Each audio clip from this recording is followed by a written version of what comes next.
Okay. Voy a empezar presentando EducationUSA para aquellos que no conozcan EducationUSA. Es una red del Departamento de Estado americano que trabaja con todos los estudiantes internacionales que quieran estudiar en los Estados Unidos. Trabajamos con todas las universidades acreditadas dentro del territorio americano, incluyendo Texas Tech en este caso, y lo que hacemos es ayudarlos a cada estudiante, según su perfil particular, a encontrar la mejor universidad que se adapte a sus necesidades y a su perfil. Entonces, recuerden, trabajamos con más de 4.500 instituciones y una de las ventajas de los Estados Unidos es que siempre hay algo para cada quien. Entonces, busquen, hagan una investigación exhaustiva sobre el estado que quieren, la universidad que quieren, las carreras, los estudios, los programas de estudio son muy variados. Jimena y yo lo estábamos comentando hace unos minutos. La variedad es mucho más amplia de lo que encuentran aquí en Venezuela, por eso es que la invitación siempre es a que hagan una investigación exhaustiva de todas las fuentes que tengan dentro de las universidades. I'm going to switch to English now. I'm going to introduce again Jimena Fuentes. She was an international student from Mexico, and she is representing Texas Tech University. She's currently recruitment for the school, and she will talk to us about different resources for financial opportunities for international students in the American universities and colleges. She will be using Texas Tech as an example, as we always do. But remember that each school is different. Each school has different systems and different opportunities, and it depends on the student and the university. Thank you, Jimena. The floor is yours. Thank you. Thank you. Hi, guys. Thanks for joining. If Irina said, if you have any questions, you can make them in Spanish or English. Of course, we're talking about the US, so if you want to practice, feel free to write them in English, and I'll be able to help you towards the end. I think Irina's going to share the presentation.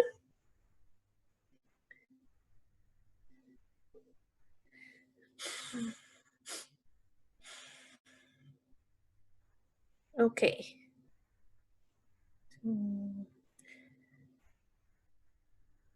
Yeah, you might need to click enable editing and then just presentation view.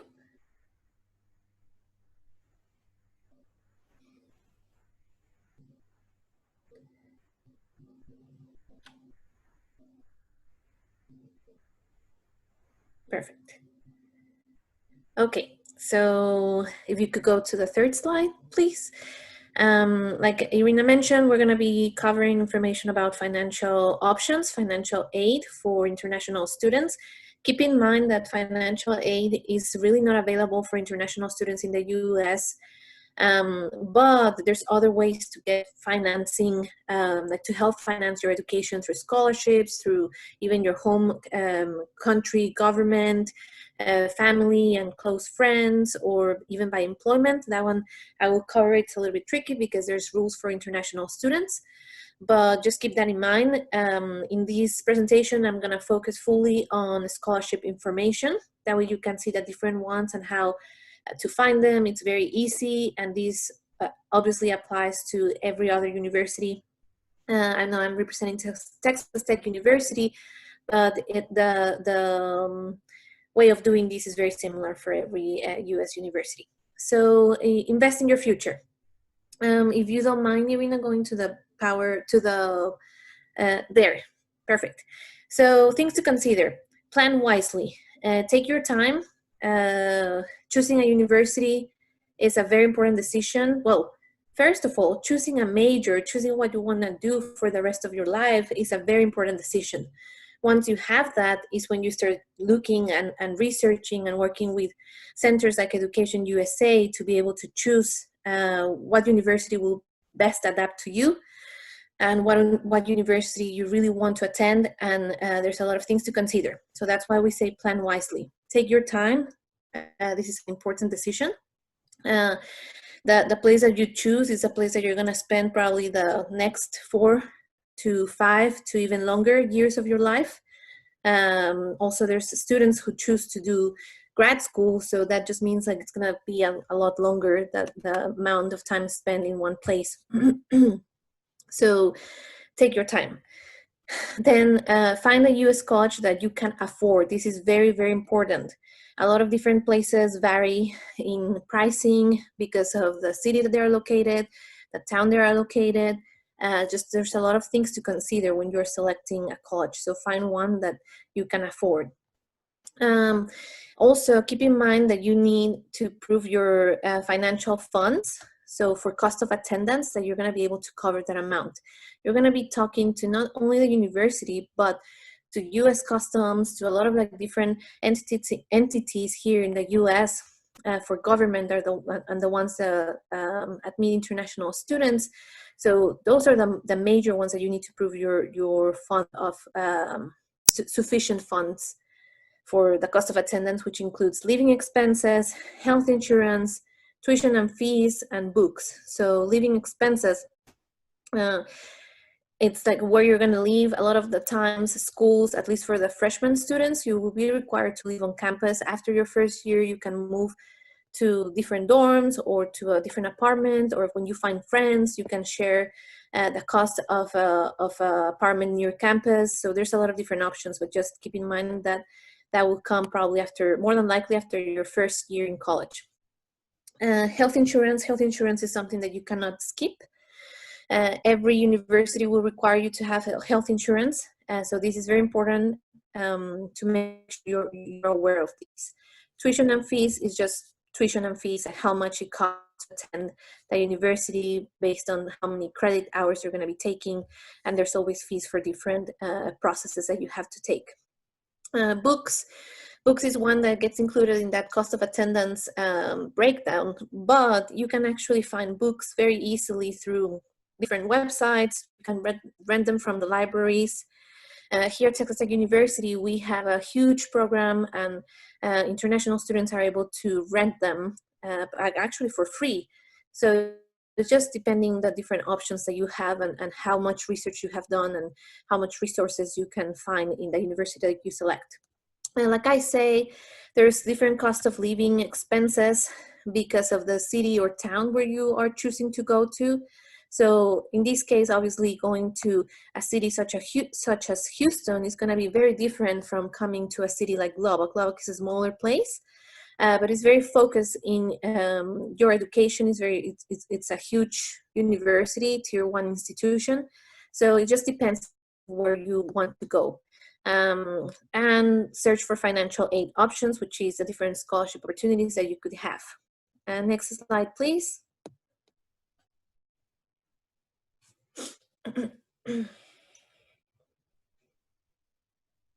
There we go. I wanted to show you a breakdown of what does cost of attendance look like. And if you don't mind going back to the next, yes, perfect. So cost of attendance, like we cover tuition and fees, living expenses, books, health insurance. You're always more than likely gonna see these breakdowns, and you're also gonna see non-resident and resident information. So non-resident, all international students, at least in the state of Texas, you're gonna be considered non-resident. And more than likely in every other state. So non-residents, because you don't live here in the US, you're international students, that's the breakdown that you're gonna be covering. And I want to show you this because it's important when you're researching the different options that you look for scholarships that will be giving you the opportunity to pay as a resident. At Texas Tech University, we have the opportunity for every student to, as soon as they are awarded a scholarship of $1,000 more, a competitive scholarship of $1,000 or more, you get to pay the resident tuition rate. In this case, you can see there's over $12,000 in savings. This is a cost of attendance for one full academic year. So it becomes very affordable. It becomes worth it to try to apply for scholarships. There's a lot of different ones. Some ask for test scores. Some ask for letters of recommendation. It's just depending on the criteria of what you're reading on the scholarship. Next slide, please.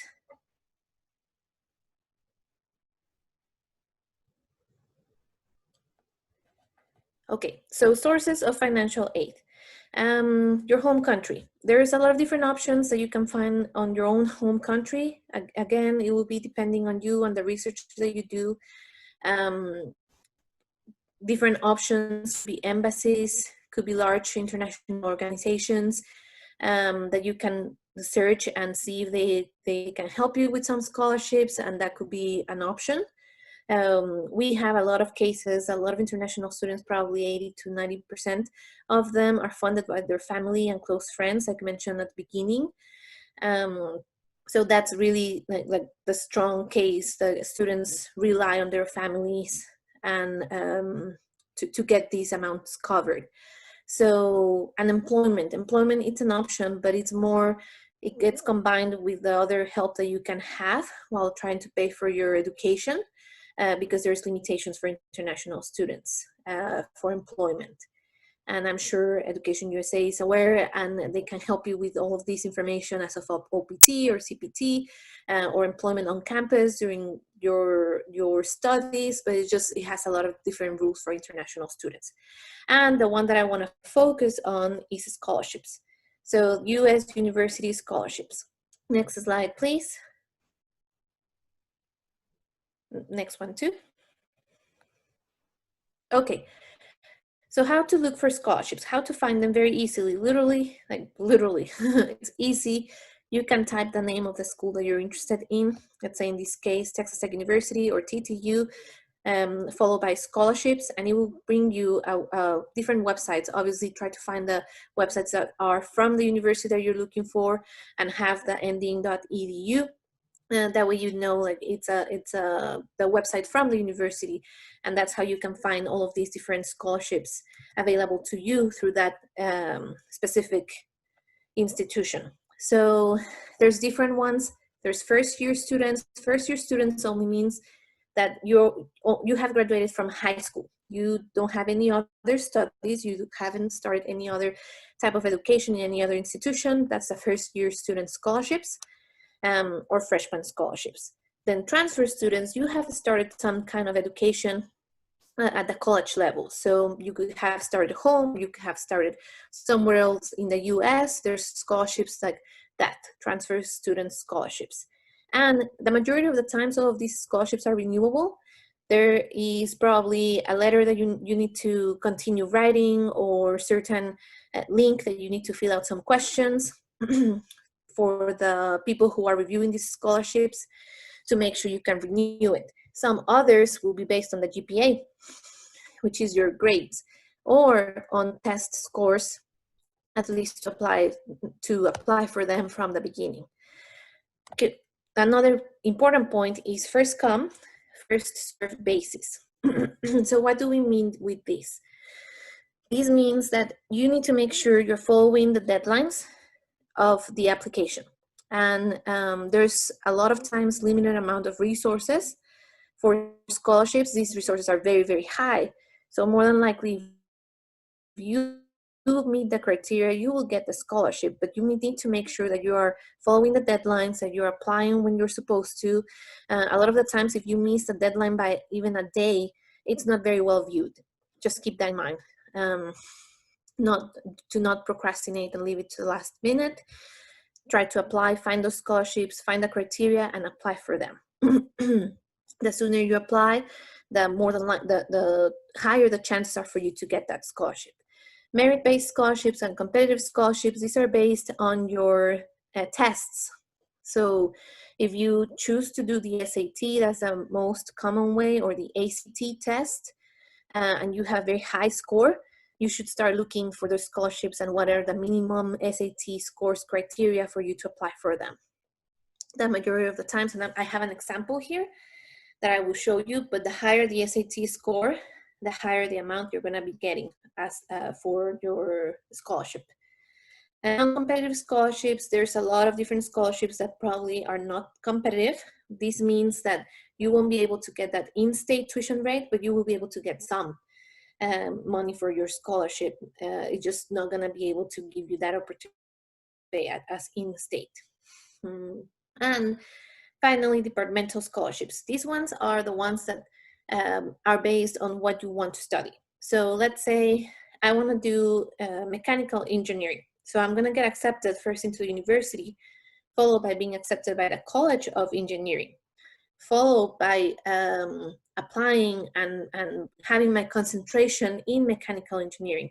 So all of those are different options that you can still find different scholarships specifically for the mechanical engineering program. So keep that in mind, that there's multiple ones, and even though you don't find them right away, once you start digging a little bit more into it, you will be fine. You will be able to find more and more scholarship options. Next slide, please.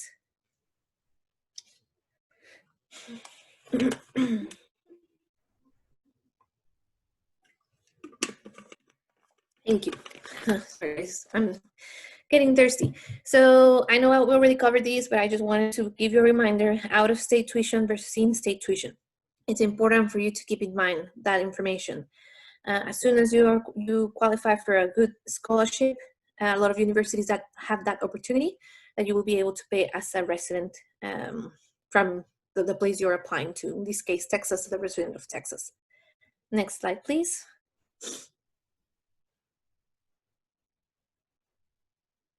I think it's a breakdown. I just wanted to show you again, that way you keep that in mind.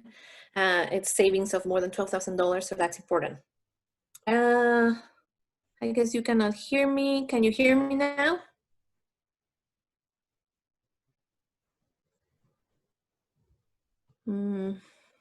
Yes, okay, thank you. So what are the most common requirements for scholarships? Perfect, perfect. Thank you guys for telling me that you can hear me. So one of the first things that you need to consider, and a lot of the times students forget about this, but it is important, because remember, people are reviewing your scholarship, people are reviewing your information. These committees that review, that are part of those reviews, don't know you, so everything that you're submitting is what they will be looking at, and what they will be rating you and qualifying you for. So it's important. People tend to skip the student profile and background, but if the scholarship is asking you to put literally a Word document with your name, your background, where you're from, what you're studying, your ID number from the school that you have been given, that's important to just add. The more the merrier. So really doesn't hurt if you add a lot of more information than what you have been required. A lot of the times probably is better. Cover letter. You're gonna probably have to type a cover letter.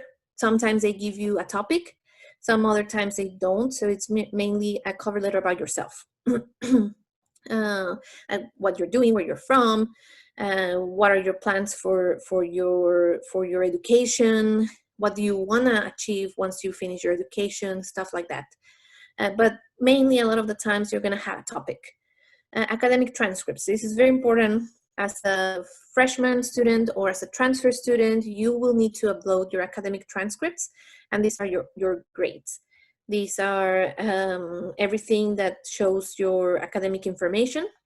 You will need to submit that, and it will have to be in English. So just keep that in mind. A lot of the times high schools translate information to English from your transcripts, but other times you might need to go through a organization or official translation systems that do that for you.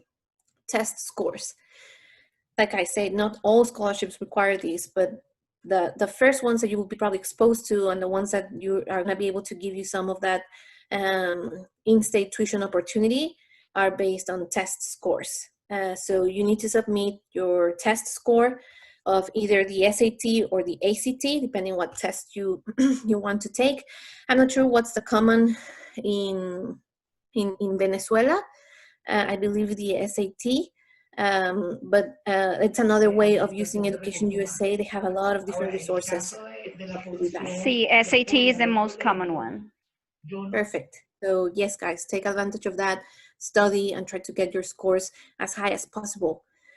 Class ranking. Don't worry about this. This is something very, very common here in the US. Once a student graduates from high school, they're given a ranking.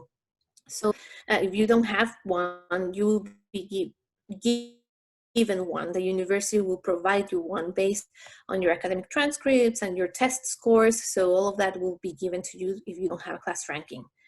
This is for transfer students, so you will have a requirement of credit hours, and I have an example for you to see what do we mean with that. You need to meet the criteria of how many credit hours, which is classes, you have taken already. Essays, this is very common.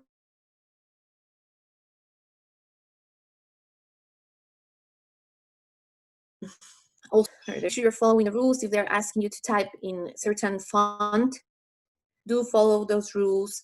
Use that font. If they're asking you to do double space, do the double space. A lot of the time students make the assumption of like, oh, it's just an essay, I'm just gonna leave it like this. No, there's a reason why there's instructions and there's rules and there's criteria for you, for the committee, and for people to see if you follow them, right? So just keep that in mind. Letters of recommendation, like I mentioned, these people don't know you. They have never met you, probably, more than likely. So those letters of recommendation are important. They can come from your professors. They can come from maybe a job that you have taken during the summer or during your time while in high school, anything. For someone that has known you, and you will need to do a letter of recommendation. Then extracurricular activities, that one is also not all the time required, but it is nice to know a little bit more about the student when they're reviewing the scholarship. So if you're part of a sports team, if you have joined the math club, if there was something that put you in a leadership position through your high school or through any other institution, that's something that you should be proud of and just add it into your scholarship information and scholarship package that you will be submitting. Proof of financial need. This is more of kind of a subject. So it could be that the essay, they want you to write about your financial needs. So they want to know, why do you need this scholarship? And what are you going to be using it for? Obviously for your education, for, your classes, but it's important that you share that information, like write about it, and be on time. Next slide, please.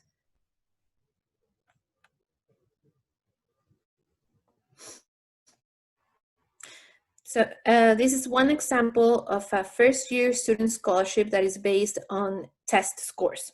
So I'm just going to talk about the SAT. Thank you for telling me that that's a most common one that you guys use. So this is for freshman students. You can see the rankings, but this is, like I mentioned, is going to be provided for you.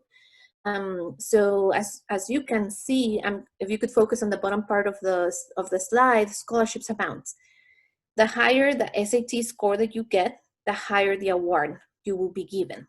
So in this case, if you get between 1100 and 1190, and you have a ranking that is based on your high school classes and high school tests and high school grades, if you're part of the top 20% of the year of the high school, then you will be able to get that first $1,000. Like I mentioned, as soon as you get awarded a scholarship of $1,000 or more, you get to pay in-state tuition. So that's already going to be a huge, huge savings deal for you. And like I mentioned, the higher the score, the higher the award that you will be given. So that amount is deducted.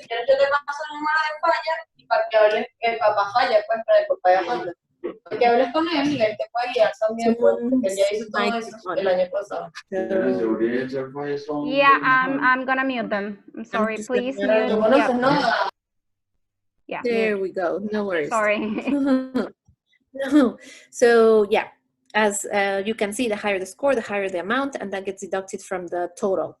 Número mi tía que por la beca, y él te puede guiar un poco porque sabe España. Nicolás, él está te escucha tu micrófono, disculpa. I'm so sorry. It keeps happening. There we go. No worries. And this is a scholarship that is renewable. If you see all the way on the bottom, you can see renewable requirements. You can renew it every year when you have gotten it. So let's say we focus on the 13 to 1390 on the SAT. you will be able to renew that $4,000 scholarship if you keep a GPA and if you keep earned Texas Tech credit hours. So 30 credit hours usually represents around, it's 5 classes, as long as you keep 5 classes per semester, but you can also do summer. So just keep that in mind. Then if we could go to the next slide, please.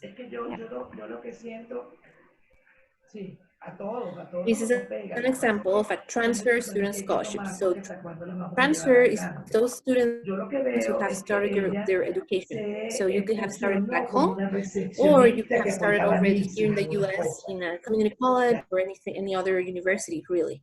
If you have 60 transferable GPA credit hours that count for Texas Tech University and a 3.5 GPA, you will be able to get a $4,000 scholarship.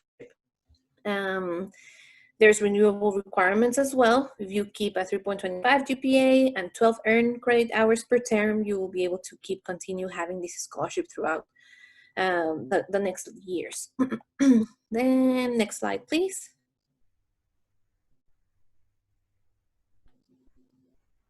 This is an example of a departmental scholarship. This one actually is not from Texas Tech University.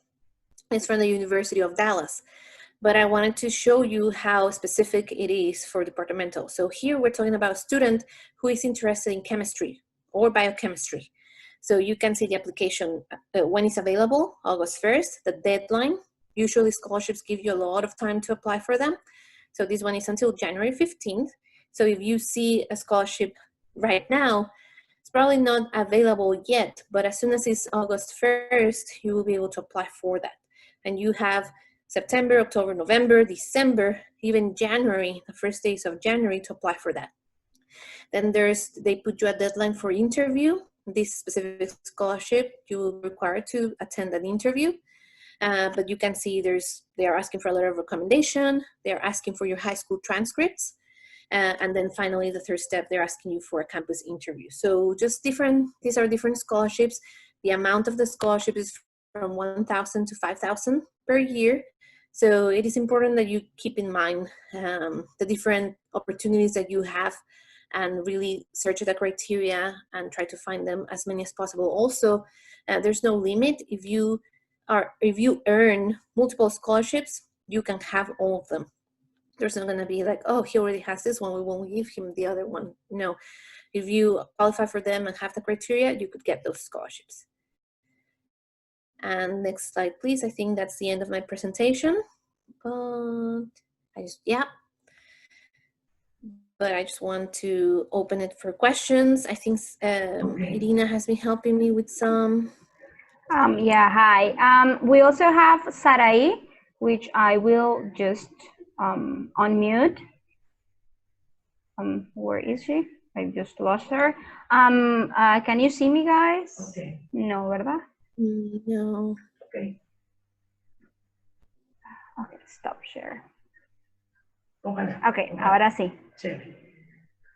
Bueno, entonces la idea, bueno, creo que lo que tengo que hacer Hola. Es hablar con él para la Ajá. Tenemos a Saraí Hernández, que es otro advisor de acá en Caracas, la advisor en el Centro Venezolano Americano en las Mercedes, que está también trabajando a distancia. La estoy buscando acá en el chat para... con cautela, porque una cosa es cuando la gente está dentro y otra Déjenme un cosa minuto. dice que va a salir. Recuerden que si tienen preguntas las pueden poner por acá. Ya tenemos una pregunta por aquí. Albert Paredes. What is the National Merit Finalist Scholarship? Particularmente dentro de TTU. So that one actually, guys, is for American citizens. I'm sorry. Yeah. Oh. That one is 26,000. Mm-hmm. Esto que acaba de decir Jimena es bastante importante porque hay muchas de las becas que varían. Algunas pueden ser para nacionales y otras para internacionales. Entonces siempre tenemos que tener muy en cuenta durante nuestra investigación que la beca está disponible para estudiantes internacionales. Aunque si ustedes tienen doble nacionalidad, incluyendo la americana, algunas de estas becas pueden aplicar para ustedes. Mm-hmm. Creo que a Saraí se le cayó la conexión, así que seguimos respondiendo nosotros las preguntas. Lo del piso virtual, Where could SAT or ACT be taken? En el Travel and Training, está la descripción de esto, que son En 7 ambas, si me dan un personas. minuto, No, estoy aquí. ¿me escuchan? Sí. Ok, en la página web de tanto ACT como ACT, SAT y ACT tienen todos los centros de presentación. En Venezuela, en este caso, bueno, por supuesto con la pandemia todos están a distancia, y SAT, dependiendo de donde estés ubicado, en Caracas tienen 4 centros, en Valencia tienen un centro, en Maracaibo también tienen centro, en Margarita sé que también tienen un centro, en Lecherías, solamente tienen que buscarlos en la página web de College Board, y están disponibles una vez al mes a partir de agosto.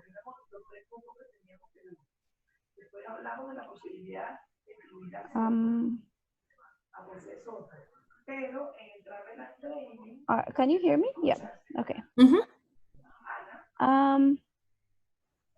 ¿Qué otra pregunta tenemos acá? Hi, my name is Lindy. In the letter of recommendation, the letter of recommendation could be from any professor, but this professor must know English, right?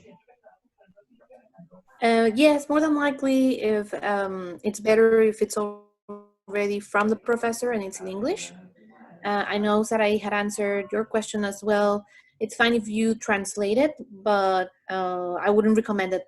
It's better if it comes from the professor and it's in English.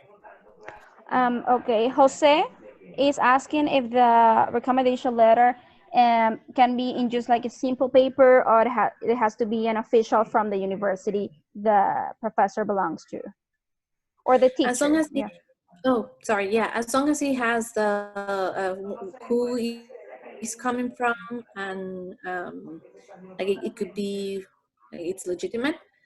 You should be fine. So it doesn't have to have like all the official stuff, but a lot of the times he's gonna ask you that the professor sends it on your behalf. So the student probably won't even be sending it. Esto es súper importante porque dependiendo de la universidad a la que vayan a aplicar, algunas les van a pedir que ustedes manden la carta de recomendación o la suban de forma online, y otras les van a pedir es el contacto del profesor de bachillerato, en este caso si es pregrado, para que el profesor directamente dé la recomendación por una cuestión de confidencialidad, de asegurarnos que lo que esté diciendo el profesor no está afectado por la revisión del estudiante. Hi, I noticed that you focus on undergraduate programs. I am looking for graduate programs. What can you tell me about it? So yes, this presentation is mainly for undergrad students who have not, who are transfer or freshman students. If you don't mind, I can get your information. I can share it with grad school. It's going to be very similar. You can type TTU grad school and find all the different scholarships that they have available. But it just depends on what you want. If you're looking into a PhD, if you're looking to just starting your master's degree, there's a lot of different options. Texas Tech has more than 50 doctorate degrees plus 150 master degrees. So it will be just depending on what you're looking for, and you can find them through that specific program or through the TTU grad school in general. Thank you for your question, Tarek. For graduate studies, I think we will be opening next month a session just on financial opportunities for graduate students. Una que es muy utilizada es assistantships. Nosotros trabajamos mucho con los assistantships, así que puedes buscar eso en las páginas web de las universidades en la parte de ayudas financieras. Gracias por tu pregunta. Acá Manuel Suárez pregunta, what universities would you recommend as the most convenient for international students? I'm going to take this question, Jimena, just for a second. It completely depends on the student and the kind of study that you want to do. Each university has its own programs, its own characteristics. It always depends on what you want and what you can offer the school, and what the school is looking for and what the school can offer you. Algo que yo le digo a todos mis estudiantes siempre es, incluso los programas que se llaman igual en las universidades no necesariamente son iguales en contenido. Entonces siempre es ver qué es lo que quieres hacer, cuáles son tus metas para poder avanzar en la búsqueda de universidades particularmente en ese respecto. Si quieres hacer algo de STEM, si estás buscando algo de arte, cada una tiene su programa y al final también tu perfil como estudiante. Si prefieres una universidad grande, una universidad pequeña, clases más individuales, todo esos son factores que van involucrados en la búsqueda y la elección de la universidad. I hope that answered the question. Do you have anything to add, Jimena? No, really, it, like you say, depends on what you're looking for. Even the place where the university is located, if you like the city, if you have done your research, if you think there's a lot of like a big Venezuelan community that helps a lot of the times. Students like to know they're gonna have people from their own home country. Obviously I'm biased, I'm gonna say Texas Tech University, and we have huge Venezuelan community here, and students really get involved, but it really depends on what you're looking for in a university. Okay, great. There's Thank a lot, you. so you get options. Great question. We have another from Carolina Leon. If I'm a med student, could I get transferred to an American university and get a departmentalized scholarship as well? So this one is very tricky, Carolina. Thank you for your question, because medicine school is very different in the US and every other country. And I'm gonna speak from my experience with Mexico. And Irina, if you could help me in Venezuela, if it's similar.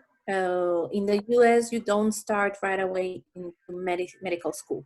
You have to finish a bachelor's first. So like chemistry or biology, or any other bachelor's that you select that maybe could have some prerequisites for med school that you could take. That's very different from Mexico, for example, that you start right away into medicine school. Same in Venezuela. Okay, so that's why it's tricky. It's gonna be very hard for you to transfer if you have already started. So it will be more of, you're gonna have to finish a bachelor's and then get into medicine school. Carolina, thank you for your question. It is very different. As Jimena just told you, the process for med school is completely different than what we have in Venezuela. If you would like, I can come back to you with a further answer on that. Or Sarai, you have all of our information, please. I'm just making a note here to come back to you and talk to you a little bit further about this. Thank you for your question. Who else? Wait a minute. ¿Cómo puedo optar por un SAT fee waiver? Gracias, Ash. Eso es un procedimiento propio. También te puedo enviar la información directamente sin ningún problema. Todo está en la página del College Board. How can I get someone to advise me? Luciana Sandoval. Luciana, we in EducationUSA can advise you through the entire process. You can also reach out to the admissions officers from each school, and they will advise you in the process with that particular school. I'm going to type down all of our contact information here in the chat, so you can reach out to Sarai or I at any point. Thank you. Tarek, thank you for your answer. Thank you for your question. Mariana Velasco, what are the universities with the highest percentage of funding? It really depends. Depends yeah, on Marianne. That is a very, very difficult question because it depends funding for what. And again, it depends on what priorities the university has. If they're going to fund research, or if they're going to fund undergrad, or they would rather fund grad studies. What's the focus on the university even that year? It can vary by year. Yeah. Okay. I think we are caught up with all the questions. Thank you so much for participating in this activity. Jimena, thank you for all of your time, all of your knowledge. We always appreciate having an international student at a school talking to us about how it was and seeing that it can work. Again, Jimena is from a Latin American background, and she did her entire undergrad school there, and it's now working for one of the American universities. Sorry, Camila asked, how can I take AP classes in Venezuela? There are a few ways you can do that. Online is one of them, but there are some schools that also give AP classes. Albert Paredes is asking one for you, Jimena. There is any scholarship that covers 100% of the tuition? So there are scholarships like that. It's just you have to look for them and see the criteria. A lot of the times your first year, you won't have that. It could qualify for when you are in your second year or third year that you get a full tuition fee, scholarship, but they are really, really hard to find. And the criteria, it's a special criteria, and you need to prove like a lot of different things, especially like of your financial need. So yeah, it's at least with my experience here at Texas Tech University, it's going to be very hard to find one like that. I hope that answered the question. I would like some feedback, guys. You can do it through the chat or through the our contacts, WhatsApp or email, about this session. Was it helpful to you? Is it the presentation in English helpful for you to practice, or would you rather have it in Spanish or a mix? Thank you so much for your time. Thank you, Jimena. Thank you. I think we are ready. I'm going to write down our contacts, and you can leave at any time. Thank you so much. Thank you, everyone. Take care. Thanks, Irina and Sarai. Hi, thank you. Have a good day. You too. Ajá, aquí estamos el resto. ¿Cómo están? Déjame ver. Estoy colocando los contactos de nosotras en el chat para que puedan acercarse, pero siempre también nos pueden contactar a través de las redes sociales que las tienen arriba. Aquí tienen el de Saraí, que ya está en el CBA, y aquí tienen mi contacto. Y muchos los tienen a través de WhatsApp también. cas.avaa.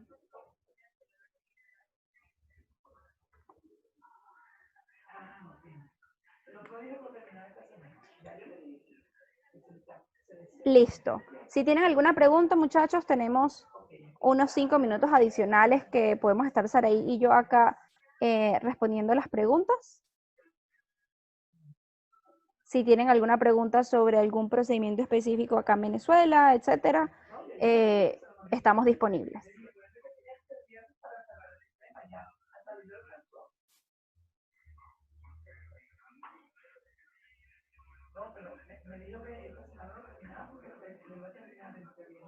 Ajá, Camila.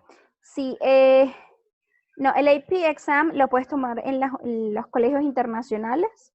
La mayoría de los colegios internacionales tienen la opción de los AP exams y pueden hacer el proctor directamente allí. Siempre es bueno también buscar en la página de College Board o del International Baccalaureate que estés tomando para poder buscar una sede. Andrea, con respecto a la visa, las universidades exigen algo específico para poder aplicar. Sí, la visa es el último proceso después de que ya tienes tu aceptación y todo. La universidad te va a pedir, por supuesto, que te cumplas con sus requisitos, y cuando llegues al proceso de visa, la visa te va a pedir que tengas la aceptación a la universidad y el comprobante de fondos que cubra el primer año de estudio y de manutención, que es lo que Jimena estaba hablando sobre el cost of attendance. Ese cost of attendance es ese monto global del estudio y la manutención. Entonces, esos son los requisitos básicos que tienes que tener.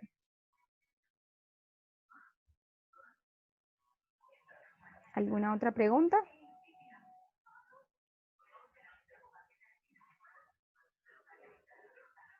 Ok, creo que estamos listos. Muchísimas gracias. Ok, no, mira, tenemos otra de Carolina. ¿Cómo es el proceso para pedir prestado a un banco para pagar la universidad en caso de los americanos? Ok, para hacer student loans o préstamos estudiantiles tienes que ser americano y tener seguro social. pero eso ya es un proceso particular. Además, otra opción que tienes al ser ciudadano americano es FAFSA. Te lo voy a escribir acá en el chat para que veas. FAFSA es algo que está disponible para todos los americanos, no tienen que ser residentes, y es una forma de financiamiento.